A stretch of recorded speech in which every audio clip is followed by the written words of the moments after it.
J'ai un rythme très lent. Du 4 울프콜이라는 영화가 있습니다. 오랜만에 나오는 프랑스 영화죠. 제작된 거는 좀 꽤 됐는데, 개봉을 지금, 다른 모든 영화들이 개봉을 미루고 있을 때를 틈타서 지금 개봉을 했어요. 개봉한 지는 한 2주 정도 돼 갑니다. 프랑스 영화고요. 만드레이크가 한번 소개했던 영화, 러브 앳. 만드레이크가 이게 너무 자기의 신금을 울린다면서 소개했던 영화, 러브 앳에 남자 주인공으로 출연했고요.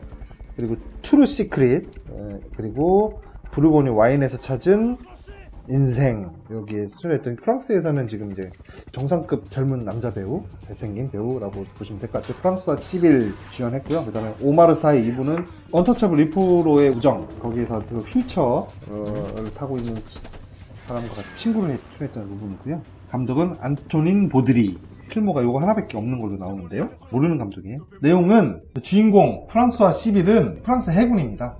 잠수함에 승선하는 요원인데요. 그래서 이 사람이 맡은 보직은 음향 탐지사예요. 잠수함은 밖을 볼 수가 없잖아요. 그래서 소리로, 박쥐처럼 모든 걸 소리로써 판단을 하는데, 거기서 이 사람이 소리를 분석해서 저 앞에 뭐가 있는 건지, 뭐 물고기인지 고래인지 적 잠수함인지 벤지, 아니면 저 하늘 위에 지금 헬리콥터가 떠 있는지 어뢰가 우리한테 오는지 이런 거를 판단하는, 그러니까 이 잠수함의 눈과 귀가 되는 사람이죠. 어느 날 핵미사일이 러시아 잠수함에서 발사됐다라는 정보가 떠요. 감지가 돼요. 프랑스로 발사가 된 거예요. 그게 프랑스의 어느 지역에 떨어질 것으로 다 계산이 됩니다. 난리가 나죠. 이 프랑스에서도 바다에 나가 있는 자기네 핵잠수함에게 대통령의 인가를 얻어서 핵미사일 발사 명령을 내려요. 그 명령을 받은 함장이 그 명령이 진짜인지 아닌지를 여러 단계를 거쳐서 검증을 하거든요. 그 검증하는 과정이 굉장히 재밌게, 아주 진짜 긴장감 있고, 야, 정말 이렇게 하겠다. 핵미사일이라는 게 핵단추가 내 사무실 책상 위에 있다 밀서 딱 눌러서 나가는 게 아니라는 거를, 그 영화를 보면은, 와, 진짜 저렇게 하겠다. 돌이킬 수 없잖아요. 뭐 발사되면. 진짜 저렇게 하겠다라는 게 너무 표현이 잘 됐어요. 그래서 그 과정을 거친 다음에 핵미사일 발사 단계에 돌입합니다. 그로부터 그 함장은 모든 외부 통신을 끊어요. 아군으로부터도 통신을 안 받는 거예요. 왜냐하면 이 발사 명령을 번복시키는 명령이 우리 편한테, 심지어 대통령한테 오더라도 그거는 기만 전술일 수 있다. 이 핵 대 핵으로 쏘면 같이 좀 둘 다 망하는 거니까 한쪽은 무조건 막으면 먼저 쏜 놈이 이기는 거잖아요. 그래서 어떤 식의 기만 전술, 혹은 이미 우리 대통령이 저쪽에 항복을 해서 아니면 사로잡혀서 공격을 중지시키는 명령을 내릴 수도 있다라는 그런 프로토콜이 있는 거에서 모든 통신을 끊고 이제 발사 지점까지 이동을 합니다. 그 발사 절차에 들어간 거죠. 이때 러시아에서 발사된 그 핵미사일이 가짜라는 것이 판별됐어요. 테러 단체가 러시아 잠수함을, 퇴역한 잠수함을 밀수로 사들여서 러시아 진영까지 이동한 다음에 거기서 가짜 핵미사일을 발사한 거예요. 핵전쟁을 유발시키려고. 열강들 사이에서. 그게 뒤늦게, 핵미사일 발사 명령이 내려진 이후에 뒤늦게 이걸 알게 된 다음에 그걸 막기 위해서 이 프랑스와 시빌과 제독, 프랑스 해군 제독이 작은 소형 잠수함, 다른 잠수함을 타고 쫓아가요. 가면서 계속 무전을 하지만 안 받죠.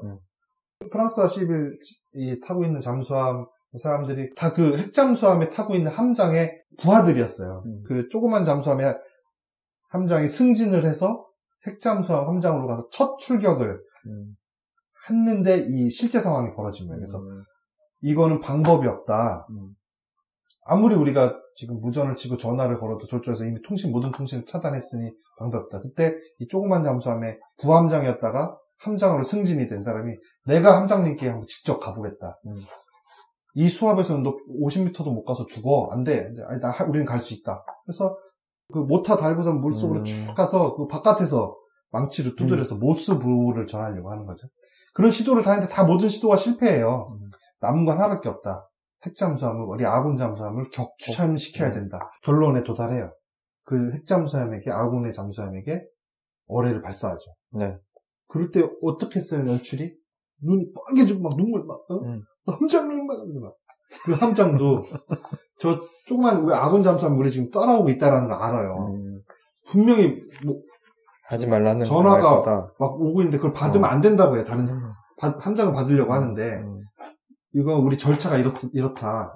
분명히 이 핵발사 프로토콜에 돌입하면 이거를 중단시키려는 방해가 분명히 올 거라는 거 우리 솔직히 알지 않냐. 받으면 안 된다. 그래서 그걸 안 받고 걔가 계속 쫓아오고 그리고 걔가 나한테 어뢰를 쐈다는 것도 알아. 이 함장이.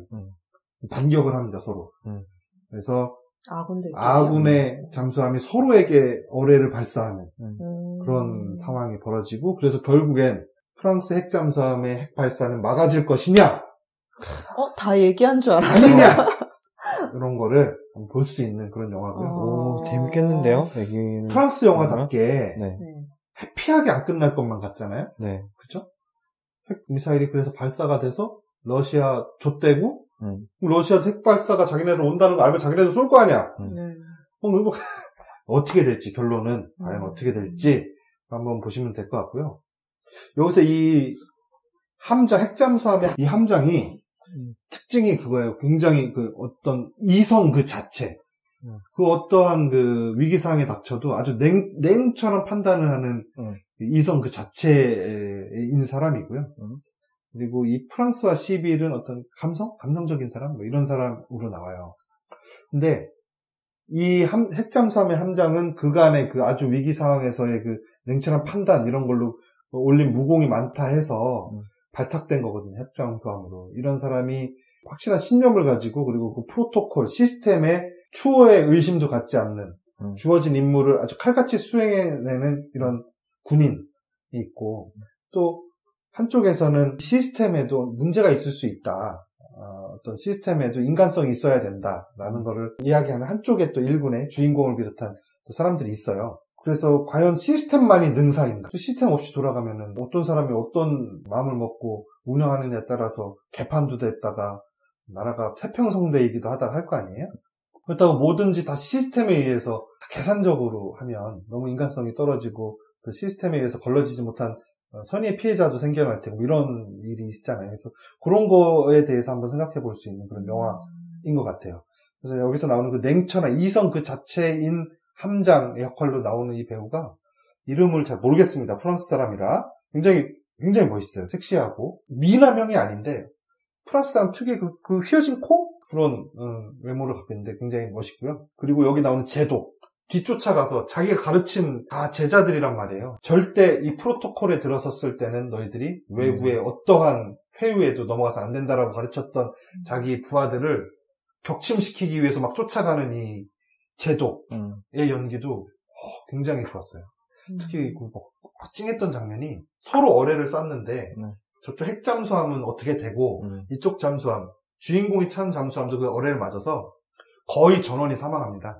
그때 이 제독은 이제 제일 먼저 정신을 차리고 생존자를 찾아요. 근데 그 중에 한 명 우리 주인공 프랑스와 시빌이 살아남았어요. 그래서 얘를 데리고 어디로 막 이렇게 그 탈출정이 있는 곳을 막 이동을 해서 그걸 타려면은 그 산소 마스크를 쓰고 그걸 타야 되는데 그게 하나밖에 없어요. 그러니까는 프랑스와 시빌이 제독님이 탈출하니까 아니다 난 널 내보내기 위해서 여기 데려온 거다. 그래서 걔한테 지체 없이 씌워오고 내보낸단 말이에요. 그때 배와 함께하는 어떤 그 손장이나 그 장엄한 체육 이런 것처럼 느껴지고 또 자기가 명령을 내렸잖아. 핵 쏘라고. 그 덕에 쫓아온 이 잠수함의 사람도 다 죽고 저쪽도 이제 어떻게 될 거고 아니면 저쪽이 어떻게 안 된다면 이 세상이 망할 거고 그러니까 그 어떤 책임 나 살아서 나가면 뭐하냐 싶은 뭐 그런 것도 있을 텐데 그런 것들이 굉장히 좀 멋있게 잘 표현이 된 영화다. 되게 볼만합니다. 저는 별점을 4점 줬어요. 높여주셨네요. 네. 울프콜이라는 게 뭐냐면 잠수함이 이렇게 있는데 잠수함을 탐지하기 위해서 그 탐지하는 헬리콥터라든지 아니면 그 항공모함 같은 데서 바다 밑으로 음파를 쏴보내요. 음파가 레이더에 음파가 오는 모양이 막 이렇게 돼 있는데 장풍 날아오는 것처럼 이렇게 온단 말이에요. 근데 그 음파가 쭉 가서 그 잠수함에 맞아서 다시 되돌아오는 거를 항공모함이나 탐지하는 헬리콥터 비행기들에서 간파해서 저기 적 잠수함이 있구나 위치를 파악하고 공격하는 건데 그 음파가 오는 소리가 늑대가 아울 하는 소리랑 비슷하다 해서 그걸 울프콜이라고 부르는 거예요. 그래서 얘네들은 울프콜이 온다 하면 난리 나는 거야. 다 대비해야 돼, 공격에. 그 과정들이 엄청, 내가 그 잠수함 안 타봤으니까 진짜 그렇게 하는지 알 수 없지만, 진짜 그럴싸해 보여요. 저쪽에 공격이 온다 그러면, 잠수함 내부에 다 모니터 앞에 다 앉아있잖아요. 애들 제일 먼저 마스킹 테이프로 모니터 십자로 이렇게 쫙 붙여.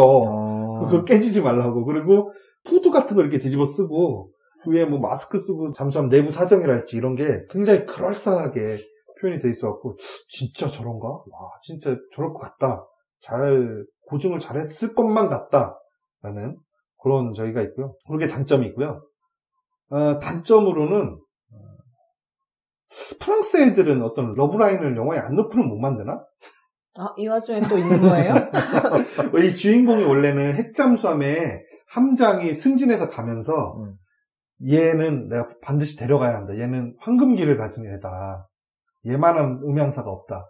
그래서 발탁을 해 가려고 하는데 못 타요. 왜냐면 자기가 그 자료조사할 때 도서관에 자료조사할 때 눈 맞은 여성이 있는데 그 여성과 대마초를 피다가 대마초 성분이 검출되는 바람에 못 탑니다. 그래서 본부에 남아있다가 나중에 핵잠수함을 격침시키기 위해서 따라가는 그 잠수함에 타게 돼요. 근데 그 여성을 만나는 그 러브라인 그 내용이 너무 좀 성그러요. 그래서 이 애한테 못하는 이유를 주기 위해서 이렇게 좀 만든 성의 없이 껴는 그런 좀 느낌이 있고, 여러분들 추천드리고 싶고요. 긴장감 이런 것이 대단하고 우리가 알지 못하는 저 심해 잠수함에서의 삶이라는 게 어떤 것인지 알 수 있는 그런 영화였습니다. 추천! 그리고 전문가들, 저기 보면요. 전문가들이 왜 요즘 영화관 안 가나 봐, 이 사람들. 좀 무서워갖고. 그러게요. 차차에도 정유미 씨 6점 주시면서, 별점 3개 주시면서, 음파 탐지 총력전이라고 하셨고요. 저는 3개 반 줬네요. 그 다음에 박지훈 씨 2.5점 주시면서, 볼거리가 없으니 듣기에 집중할 밖에. 막 빵빵 터지고 이런 건 없어요. 어뢰가 날아가도 퓨! 하고 날아가지 않잖아요. 또 휙 날아가지. 그런 게 있고, 진우 씨네라는 분이 4.5점을 주시면서 그동안 잠수함을 우습게 봤다. 산자 죽은 자 잠수함을 탄 자라고 댓글을 남기셨네요. 그래서 좋아요 3개를 받으셨네요. 우리 만드레이크가 별점 4.5점을 준 바로 그 영화 추천드립니다. 오랜만에 두 분이 의견이 비슷하시네요.